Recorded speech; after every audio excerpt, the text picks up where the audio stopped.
রিমান্ডে ছিল না? তোমার আসন পরে ঘোষণা করা হবে, সমস্যা কি? আমার আসনে আরেকজন আমি কেন ঘোষণা? জেলখানায় ছিলাম, তোমার আসন রিমান্ডে ঘোষণা ছিলাম। করবো, এদিকে আসো।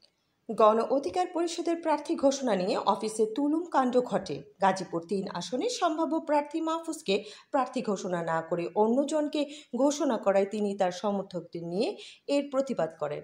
তিনি মোটা অঙ্কের টাকার বিনিময়ে আসন বিক্রির অভিযোগ করেন রাশেদ খান ও নুরুল হক নুরুর বিরুদ্ধে। এই নিয়ে গণ অধিকার পরিষদ অফিসে এক হযবরল অবস্থার সৃষ্টি হয়।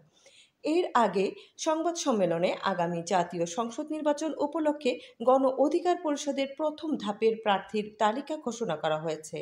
পর্যায়ক্রমে ৩০০ আসনের তালিকা ঘোষণা করা হবে। দলের সিনিয়র যুগ্ম সাধারণ সম্পাদক হাসান আল মামুন এই তালিকার ঘোষণা করেন। এ সময় উপস্থিত ছিলেন গণ অধিকার পরিষদের সভাপতি নুরুল হক নুরু ও সাধারণ সম্পাদক রাশেদ খান সহ দলের সিনিয়র নেতারা। সংবাদ সম্মেলনে গণ অধিকার পরিষদের সভাপতি নুরুল হক নুরু বলেন, অন্তর্বর্তী সরকারের ১১ মাসের আমাদের স্বপ্ন দুঃস্বপ্নে পরিণত হয়েছে। অন্তর্বর্তী সরকারের ক্ষমতা হস্তান্তরে শান্তিপূর্ণ হবে কিনা তা নিয়ে সন্দেহ রয়েছে। আমরা দাবি জানাচ্ছি উপদেষ্টা পরিষদ পুনর্গঠন করে অবাধ সুষ্ঠু নির্বাচন আয়োজন করা হোক।